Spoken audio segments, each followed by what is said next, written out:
நான் கூட நினச்சேன், என்ன நெறைய நண்பர்கள் வெறுக்கிறாங்கன்னு. இல்லவே இல்லையே! நான் ஒரு நம்பர் குடுத்தேன். என்னங்க இவ்வளோ பேர் கால் பண்ணி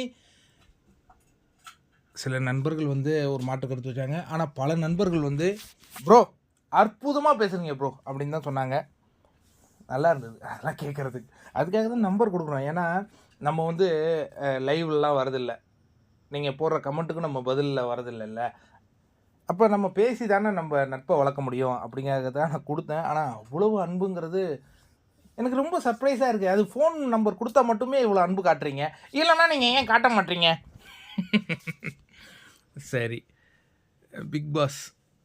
இப்ப நான் நேரடியான ஒரு குற்றச்சாட்டு வைக்கிறேன். நான் கமருதீன தூக்குவேன் அப்படிங்கிற மாரி ஒரு அஜெண்டா இந்த வாரம் கிரியேட் பண்ணேன். எதுக்குங்க மீண்டும் மீண்டும் இந்த மாரி ஒரு பொய்யான அஜெண்டாவ கிரியேட் பண்றானுங்க. முடியாதுடா குட்டாட்டு குட்டு எழுத்து இருக்கிற வரையும் உங்களால முடியாதுடா தம்பி. நீ பார்வ தூக்குவேன்னு சொன்ன தூக்கிட்டியா? பாரு சேவ்ன்னு அடிச்சனா இல்லையா? சனிக்கிழமை காலையிலேயே. உங்க அஜெண்டாலாம் எங்ககிட்ட செல்லுபடி ஆகாது. இப்போ இந்த வாரம் பாரு நாமினேஷன்ல இருந்தாலும் பாரு எவிக்ட் ரெட் கார்டு இங்க ரெட் கார்டு, எல்லோ கார்டுலாம் குடுப்பாங்க. யாருக்கு குடுப்பாங்கன்னா, அதெல்லாம் தவறு செய்றவங்களுக்கு குடுப்பாங்க. இது வந்து ஒரு பெரிய பிரச்சனைலாம் கிடையாது. இது பிக் பாஸ்ல எல்லாரும் இன்னைக்கே வந்து அரோரா சின்க்ளேர் தூங்கிட்டு இருக்காங்க. நிக்க வச்சாங்களா? டாஸ்க் படிக்கும்போது நிக்க வச்சாங்களா? கனி திரு வந்து பேட்டரியே மாத்தல. சரி, அப்புறம் பிக் பாஸ் சொல்றாரு. அவங்க பேர சொல்லக்கூட அவங்களுக்கு விருப்பம் இல்ல. இந்த வீட்ல வந்து ஒருத்தர் வந்து பேட்டரியே மாத்தல. அமித் போய் பார்த்துட்டு வர்றாரு. யாரு? கனித்திரு. பேட்டரிய போட்டுங்க. அதுக்கு பிறகு பேட்டரிய ஆன் இதெல்லாம் வந்து பெரிய விஷயம் இல்ல. ஆனா இவனுங்க வந்து அஜெண்டா கிரியேட் பண்றானுங்க. இந்த விஷயத்த வச்சு எப்படியாவது இவங்க தூக்கிடுவாங்களாம். ஏன்டா டேய்! நேர்மையா ஆடி ஜெயிங்கடா. நேர்மையா ஆடி ஜெயிங்க. உங்களால பார்வ ஒரு கோர்ட்ல கூட ஜெயிக்க முடியல. அட பாவிகளா! ஏன்டா இவ்ளோ தொடர்ச்சியா நடக்குது? நான் என்ன சொல்றேன்னா, பாரு மாரி ஆட சொல்லு. எதிர்ல இருக்கிற ஆட்கள ஆட சொல்லு. கேம் ஆட சொல்லு. அரோரா சின்க்ளேர் சொன்னாங்கல்ல, நான் பொத்தி பொத்தி வச்சுப்பேன்னு. அதான் துஷார பொத்தி பொத்தி வச்சாங்க. அவன் வெளில போயிட்டான். அடுத்தது கமருதீன பொத்தி பொத்தி வச்சு ஐஸ்கிரீம் மட்டும் போட வச்சாங்க. வெளியிலயே தெர்ல. பாரு கூட வரும்போது ஃபயரா வெளில வராப்புல. நம்ம என்ன பண்றது நண்பர்களே இதெல்லாம்? அவன் அவன் எடுக்கிற முடிவு நமக்கு சாதகமா தான் போகுதுங்கிற மாரி, கேம் ஆடி தோக்க வையி. எதுக்கு இவ்வளோ குறுக்கு புத்தி உனக்கு? நான் கேட்குறேன். ஓப்பனாவே கேட்குறேன். எதுக்கு உனக்கு குறுக்கு புத்தி? ஜெயிக்க முடியலன்னு உனக்கு தெரிஞ்சிருச்சு. ஏன்னா பாரு கேமருங்கிறத கனித்திருவே வந்து வாக்குமூலம் குடுத்துட்டாங்க. கரெக்ட்டா? ஐய்யய்யோ! அவங்கள மாரிலாம் கேமே என்னால ஆட முடியாது. என்னால மட்டும் இல்ல, யாராலயும் ஆட முடியாது. பிக் பாஸ்க்காகவே செய்த சிற்பம் அப்படிங்கிறாங்க. நானும் அதான் சொல்றேன். அவங்க பிக் பாஸ்க்காகவே செய்த சிற்பம்.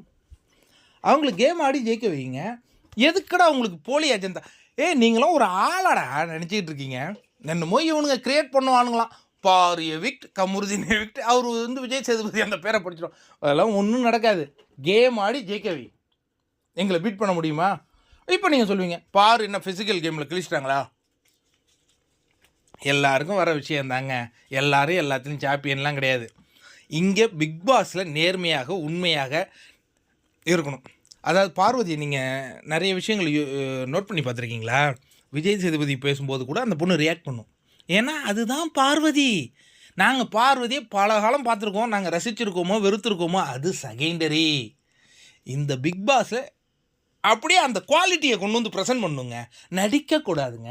நடிச்சா யாருக்கும் புடிக்காதுங்க. இங்க நடிக்கிறவங்க நெறைய பேர் இருக்காங்க. இந்த எஃப்ஜேக்குலாம் ஃபயர் விட்டாங்க. ஐய்யய்யய்யோ! ஏய் இவனுங்க எத்தன பேருக்குடா ஃபயர் விடுவானுங்க? ஃபர்ஸ்ட்டு சபரிநாதன் பார்வதி கண்ண உடைச்சிட்டார். ஐய்யய்யோ! சபரிநாதன் செம ப்ளே. சொம்பு வாங்குனாரா?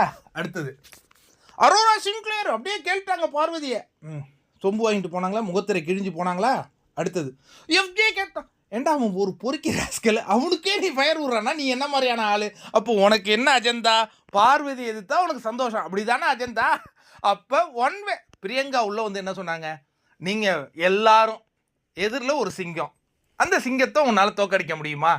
இதுதான் என்னுடைய கேள்வி. நான் இப்பவும் சொல்றேன். பார்வதியை சப்போர்ட் பண்ணா கன்னி வெளியில கால் வைக்கிற மாதிரி தான். இன்னைக்கு நான் அதிர்ச்சி பேசுறேன். அடுத்த நாள் பார்வதி ரிவர்ஸா பண்ணுவாங்கங்க. அதாங்க அவங்க கேரக்டரு.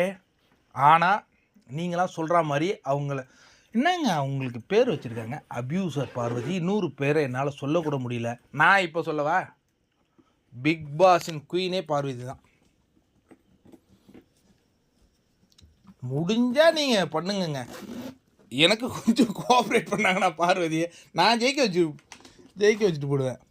ஆனால் அந்த பொண்ணு காதல் வயப்பட்டு சுற்றிட்டு கிடக்குது. அதுதான் 29 வயசாகிடுச்சுப்பா, கல்யாணம் பண்ணணும், உள்ள ஒரு அற்புதமான ஹேண்ட்ஸமான ஒரு கமருதீன் கிடச்சிருக்காரு, அது பிக்கப் பண்ணு, அது ஒன்றும் தப்பு கிடையாது, என்னுடைய பார்வையில் தப்பு கிடையாது. அதுக்குன்னு நீங்கள் ஒரு ஆசிரியர் அதெல்லாம் எடுத்துன்னு வராதிங்க. நீங்கள் எனக்கு பார்வை பிடிச்சிருக்கு, அவங்க கேம் பிடிச்சிருக்கு, கேமர் கேமர் கேமர் பார்வை தோக்கடிச்சிட்டு நீங்கள் அபியூஸ் வைங்க. ஒத்துக்கிறேன், முடியாதுல்ல. கேமர் பாறை யாராலே அசைச்சே பார்க்க முடியாதுங்க. நான் உண்மையாக பேசுவேன், நேர்மையாக பேசுவேன்.